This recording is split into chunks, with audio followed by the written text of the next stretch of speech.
The old game show, The Price is Right, is all about people guessing prices of items and putting them in the right order.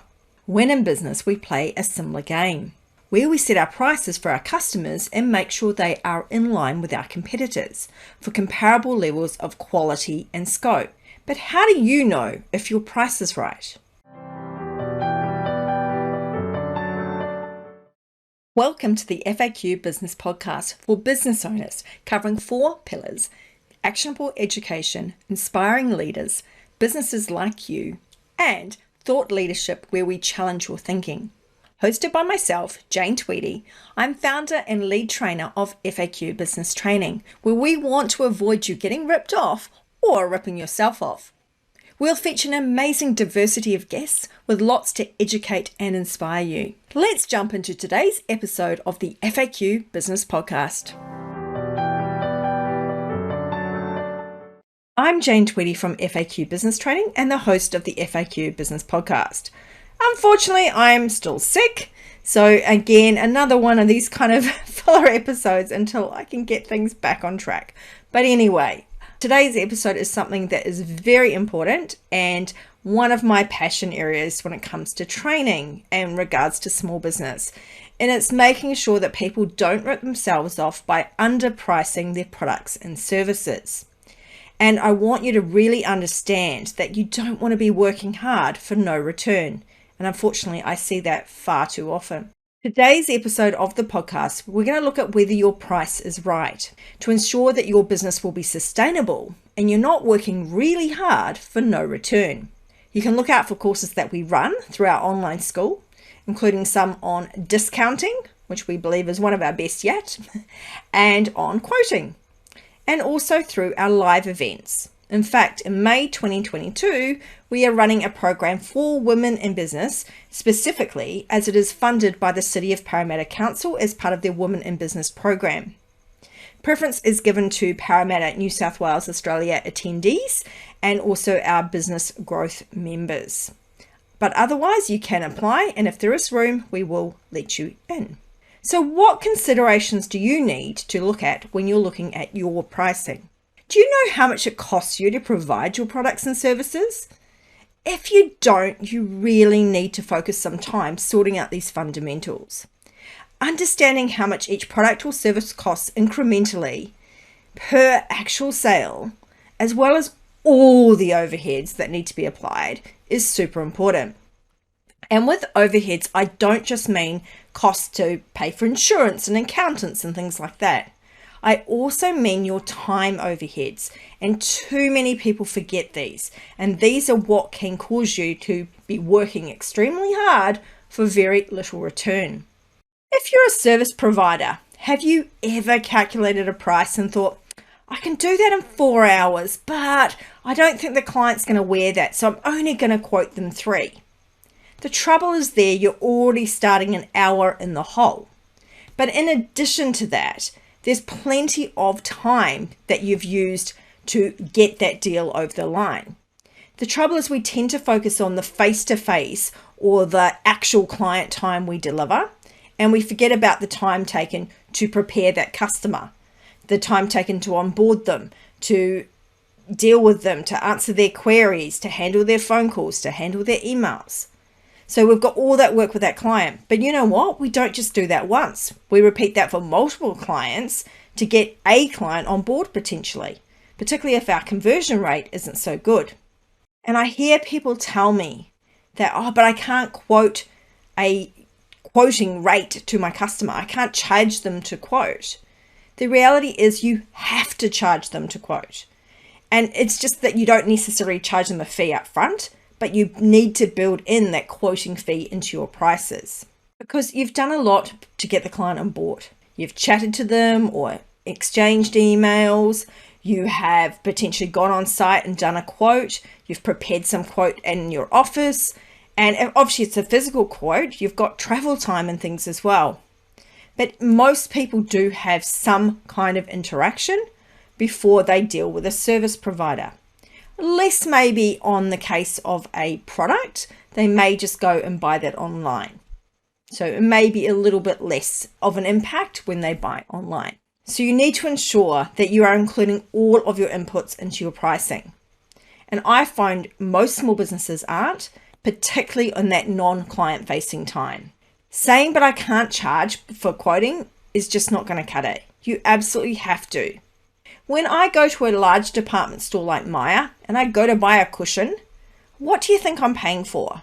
Am I just paying for the cushion itself because that's all I'm buying? Of course not.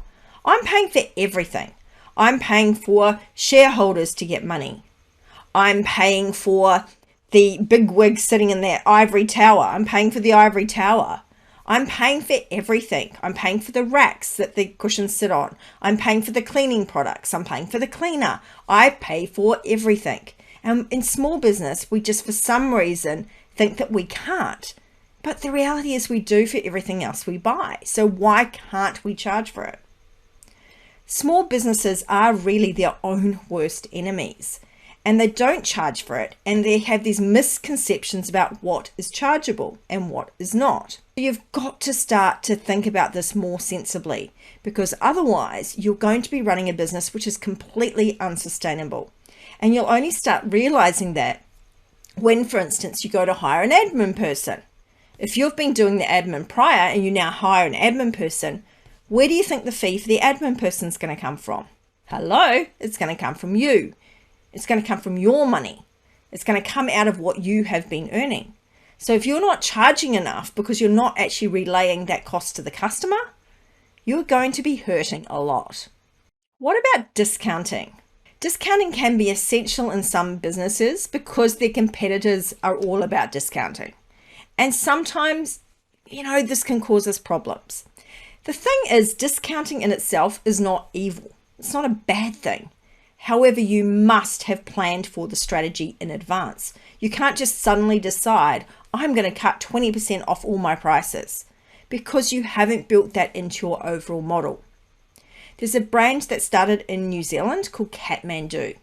And Kathmandu is notorious in New Zealand and Australia as an outdoor gear provider to offer sales regularly. So for instance, it will have a jacket that's $400 full price.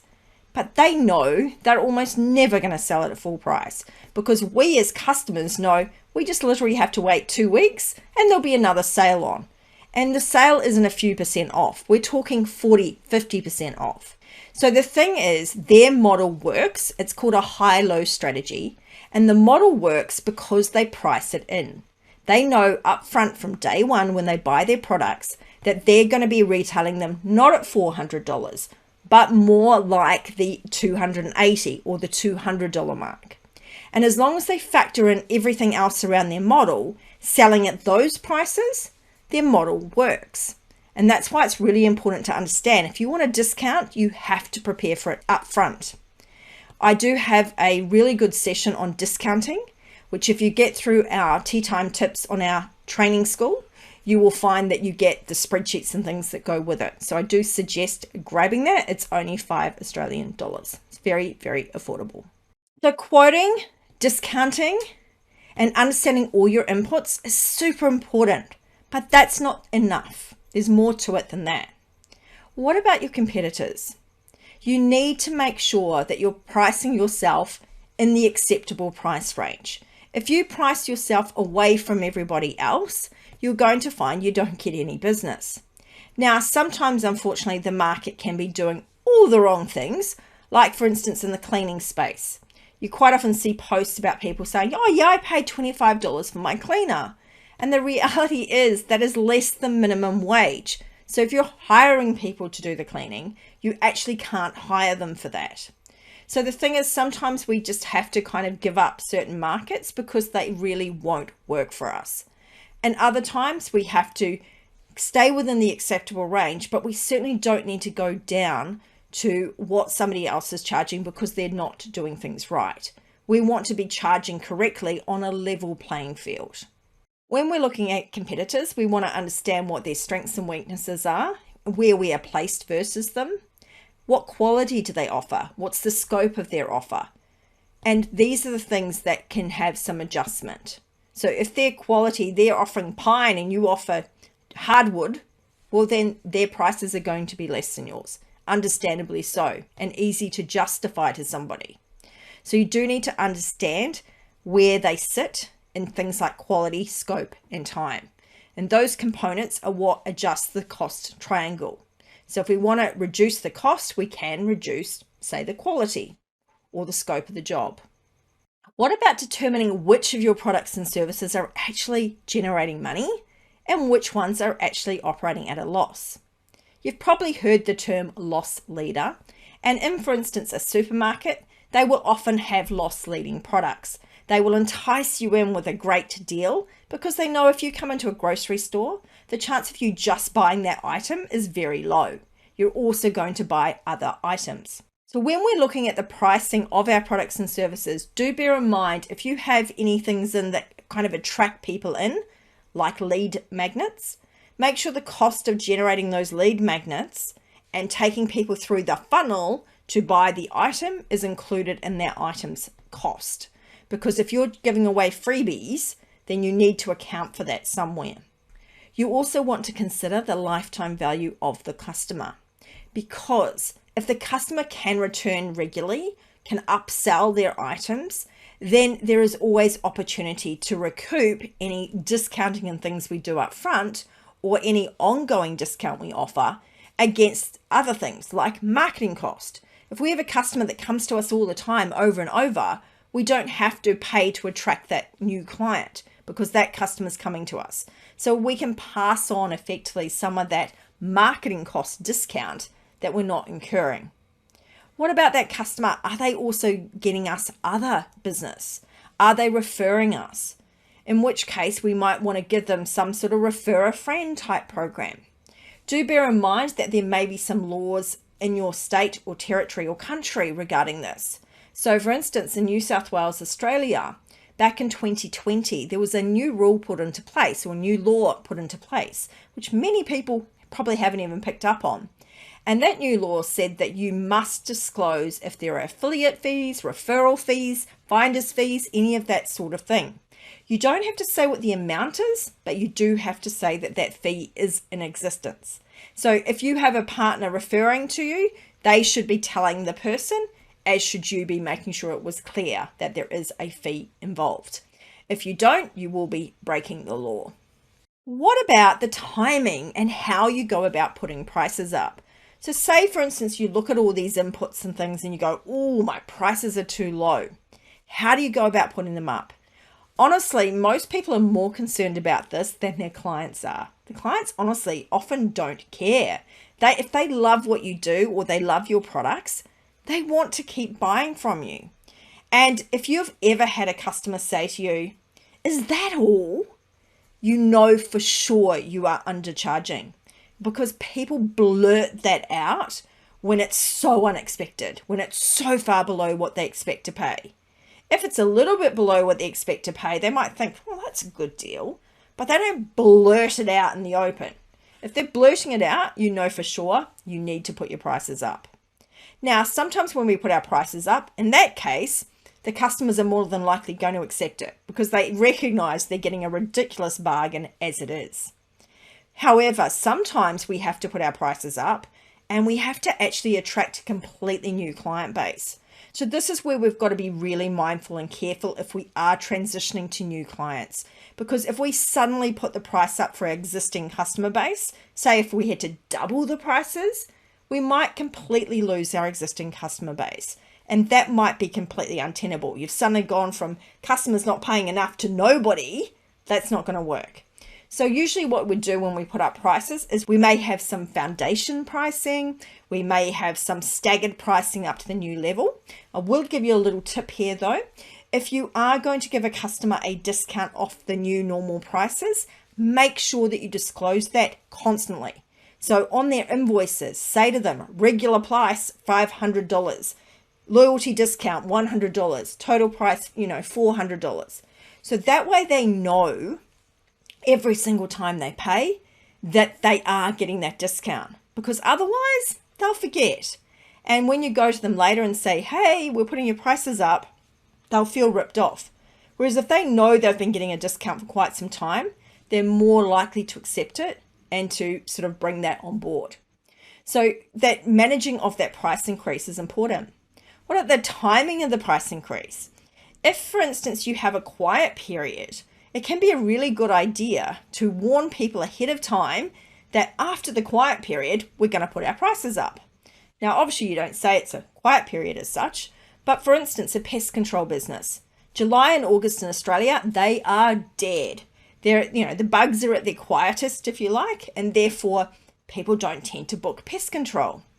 But there are still bugs around. There's still treatment that can be done, preventative treatment that can be done during that time. So what you can do is say to a customer, say for instance at the start of July, say we're going to put our prices up from 1 September. If you'd like to take advantage of the current pricing, please book in and complete your service before the 31st of August. What that does is a twofold effect. The customer gets to have an extra treatment at the lower price, so they're happy, but you also get to have more customers at a time that it was otherwise quiet. So that's really cool. And it allows you to adapt that pricing. It allows you to warn customers about the price increase and give them a chance to adapt to it. The wording around price increases can be really important too. If customers aren't that keen on price increases, like the example I gave earlier, where they kind of expect it because they know they're undercharged, if they don't expect it or they, really couldn't see the reason for the increase, watch your wording. So talk about your wording. So when we're talking about price increases, things like we haven't put our prices up for 3 years, making it clear to people, prices have gone up over that time. You'd say things like, as you're aware, government charges have gone up quite markedly. Inflation is running at 5.1% at the moment. We can't keep absorbing these costs in our business and still stay around. We want to be able to provide you a great service, and to be able to do that, we have to put our prices up. Remember, if you go out of business, your customers probably are going to face a price increase because you as an option will no longer be in the market. So you're reducing the amount of supply in the market, which means that there's going to be more demand for the existing supply, or the same amount of demand but a lesser supply, and that's likely to push the prices up. So it's in your interest and it's in your customers' interest for you to stay in business. An example for me was when I was doing resume writing. I initially started resume writing purely as a test of marketing activities and just to help people out. I genuinely just wanted to help people. What I did with that was initially I was charging a ridiculously low amount to do the cover letter and the resume. And over time, I slowly kept upping and upping and upping it. And I just kept naturally, organically increasing it. But my initial target customer base was for people that, really did need help. And so they were not able to pay a lot. Then I kind of switched to people that were actively looking in Facebook job groups, position vacant groups. Then I actively switched to a search engine optimization strategy. So having people find me online, particularly for resume writing in Penrith, they would find me online. They'd think I was pretty much the only provider in the area because my SEO was so good. I was literally all over the front page. And so they would come to me and they would not go, "What's your prices?" because I'd have indications on my website, but they would ask me, "When are you able to start?" And I found that I wasn't able to increase my prices 600%. 600% from the initial prices I was charging to what I was charging at the end of providing that. And it was absorbed easily. I wasn't having to fight with people or anything like that. And it was simply because I moved where my market was and I was charging what I needed to charge to stay in business if I wanted to. The other benefit from doing that strategy, that sort of move from an active Facebook group strategy to SEO, was that I really didn't have to do a lot to maintain the SEO. And it was far less than certainly commenting in groups and taking up opportunities to respond to queries in groups. So another factor, instead of putting up your prices, another thing you can do is actively reduce your cost base. So improve your processes or, go for a lower cost program or something like that. So reduce your costs or reduce your time. So therefore you don't need to charge as much for each product or service. Even things like, for instance, improving your sales conversions. by having a much stronger sales messaging will save you spending as much time doing quotes. So instead of maybe doing 5 quotes to win 1 job, maybe you're only doing 2 quotes to win 1 job.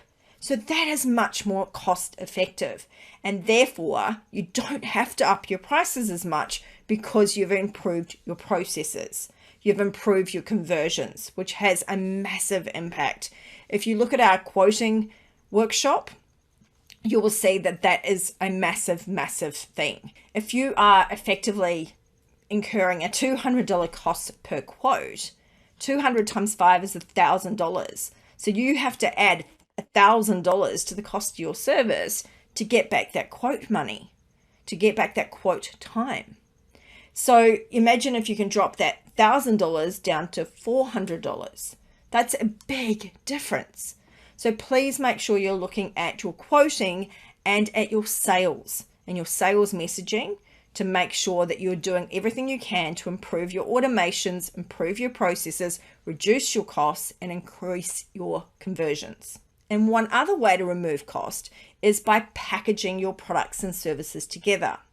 Now, if you're a service provider, one-on-one service provision is incredibly costly. So can you offer small group? That will reduce the cost involved. What about offering one-to-many or none-to-many? You can go buy a course on my online school while I'm fast asleep. That is perfect. So look at things that you can do like that, and you could package those up with some live sessions as well as some group sessions as well as some pre-recorded. You can mix all that together. So one idea I really like is the idea of packaging. Now, if you do products, you might package products together. So you create a hamper, for instance.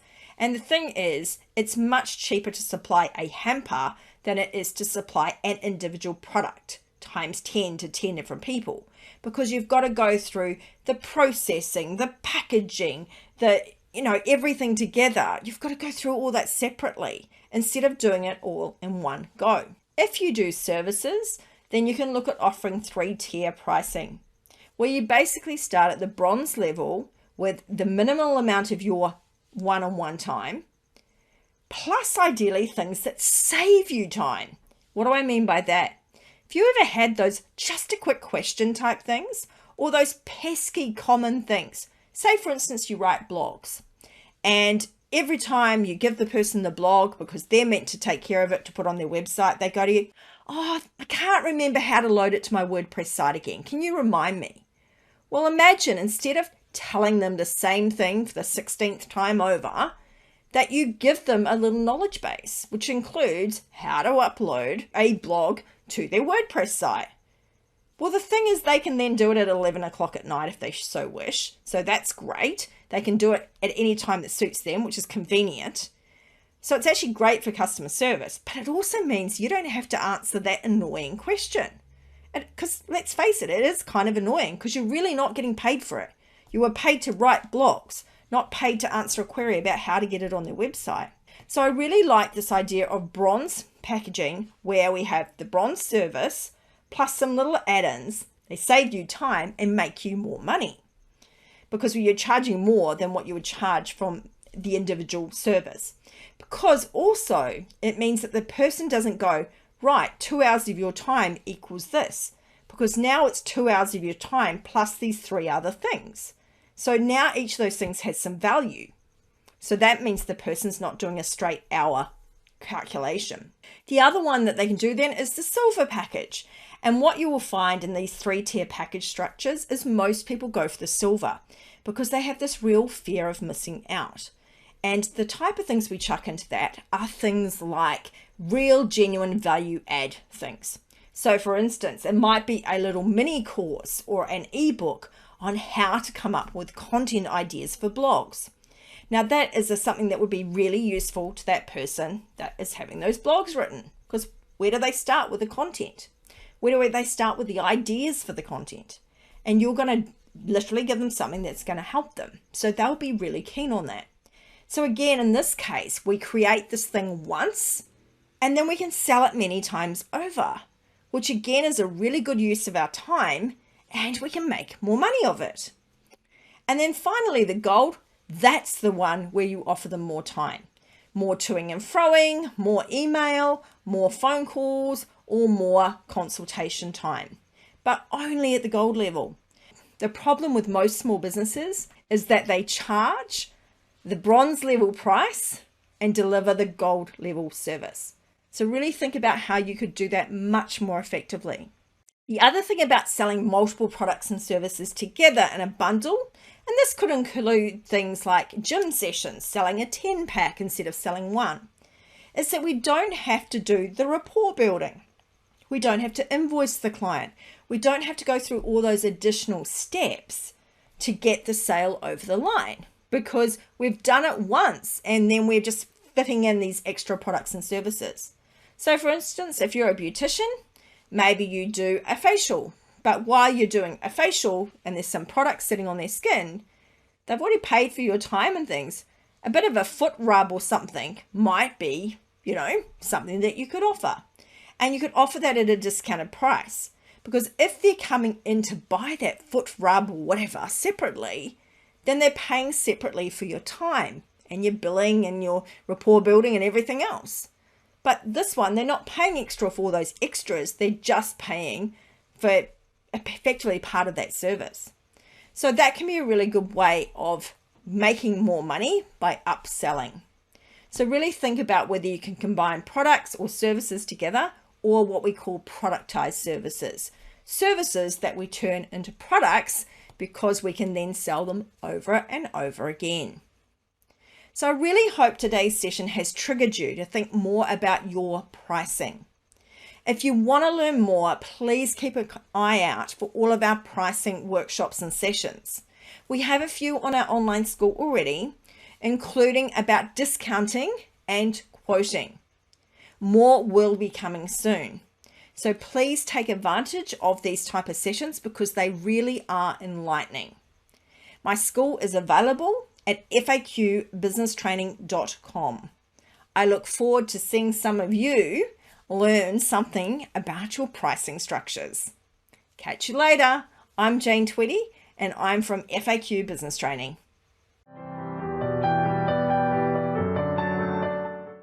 Thank you for listening to today's episode of the FAQ Business Podcast, available on all good podcast services. You can subscribe today via faqbusinesspodcast.com.au or directly on Apple iTunes, iHeartRadio or Spotify. Subscribe, follow, share, and where able, review our podcast or leave us a comment on either YouTube or our blog page. Thanks for helping us to help you, the small to medium businesses who are growing and want to make a difference. Look forward to connecting with you again on the next episode of the FAQ Business Podcast.